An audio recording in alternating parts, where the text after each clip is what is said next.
ये सीधी तस्वीरें हरियाणा की मदर यूनिवर्सिटी कही जाने वाली कुरुक्षेत्र विश्वविद्यालय की हैं, जहां इस वक्त रात के अंधेरे में हाथों में मोमबत्तियां थामे कुरुक्षेत्र विश्वविद्यालय की अलग अलग सड़कों पर जोरदार नारेबाजी करते हुए, प्रदर्शन करते हुए ये लोग समाज के सबसे बुद्धिजीवी वर्ग यानी शिक्षक वर्ग का प्रतिनिधित्व करने वाले शिक्षक हैं।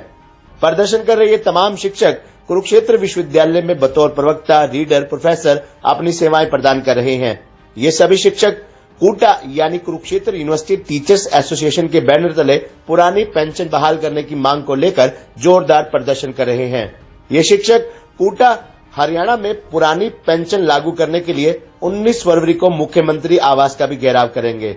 फिलहाल ये तमाम शिक्षक यूनिवर्सिटी टीचर क्लब से आरंभ होकर कुरुक्षेत्र विश्वविद्यालय परिसर में अलग अलग मार्गों से होते हुए शहीद भगत सिंह की प्रतिमा के समक्ष नमन करते हुए वापस टीचर क्लब की ओर जा रहे हैं। ये तमाम शिक्षक पुरानी पेंशन बहाली को लेकर अपनी कमर कस चुके हैं। बाकायदा पुरानी पेंशन की बहाली के लिए 19 फरवरी को मुख्यमंत्री आवास के घेराव का ऐलान भी कर चुके हैं। इन शिक्षकों का कहना है कि सरकार ने 1 अप्रैल 2004 से ओल्ड पेंशन स्कीम को बंद कर दिया था।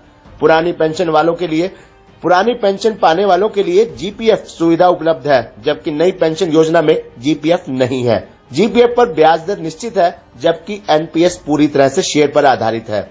इसी प्रकार पुरानी पेंशन वालों के परिवार को सेवा काल में मृत्यु पर डेथ ग्रेच्युटी मिलती है, जो 7वें वेतन आयोग ने 10 लाख से बढ़ाकर 20 लाख तक कर दिया है, जबकि नई पेंशन वालों के लिए डेथ ग्रेच्युटी की सुविधा अभी हाल ही में की गई है। पुरानी पेंशन योजना में रिटायरमेंट के समय एक निश्चित पेंशन अंतिम वेतन का 50% की गारंटी है, जबकि नई पेंशन योजना में पेंशन कितनी मिलेगी ये निश्चित नहीं है। ये पूरी तरह शेयर मार्केट व बीमा कंपनी पर निर्भर है। इसी प्रकार पुरानी पेंशन सरकार देती है, जबकि नई पेंशन बीमा कंपनी देगी। यदि कोई समस्या आती है तो हमें सरकार से नहीं बल्कि बीमा कंपनी से लड़ना पड़ेगा। ये कहना इन तमाम प्रदर्शनकारी शिक्षकों का।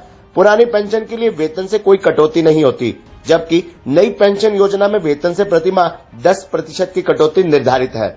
इन शिक्षकों का कहना है कि पुरानी पेंशन में आने वाले लोगों को सेवा काल में मृत्यु होने पर उनके परिवार को पारिवारिक पेंशन मिलती है, जबकि नई पेंशन योजना में पारिवारिक पेंशन को समाप्त कर दिया गया है। लेकिन अब सरकार इस पर विचार कर रही है।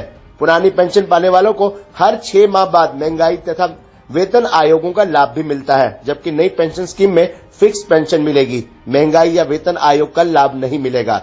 ये एक बहुत बड़ा नुकसान है। पुरानी पेंशन योजना वालों के लिए जीपीएफ से आसानी से लोन लेने की सुविधा है, जबकि नई पेंशन योजना में लोन की कोई सुविधा नहीं है। विशेष परिस्थिति में कठिन प्रक्रिया है, केवल 3 बार, वह भी रिफंडेबल। इसी प्रकार पुरानी पेंशन योजना में जीपीएफ निकासी यानी रिटायरमेंट के समय पर कोई आयकर नहीं देना पड़ता है, जबकि नई पेंशन योजना में जब रिटायरमेंट पर जो अंशदान का 60% वापस मिलेगा उस पर आयकर लगेगा। नई और पुरानी पेंशन योजना का कर्मचारियों की पेंशन पर बड़ा अंतर है। इसे ऐसे समझें कि अगर 80,000 रुपए सैलरी पाने वाला कोई शिक्षक रिटायर होता है तो पुरानी पेंशन योजना के हिसाब से उसे करीब 35 से 40,000 रुपए की पेंशन मिलेगी। वहीं अगर नई पेंशन योजना के हिसाब से देखें तो उस शिक्षक को बामुश्किल 600 रुपए की ही पेंशन मिलेगी। यही वजह है कि ये तमाम शिक्षक प्रदर्शन कर रहे हैं। खबरनामा हरियाणा के लिए डॉक्टर राजेश वधवा की रिपोर्ट।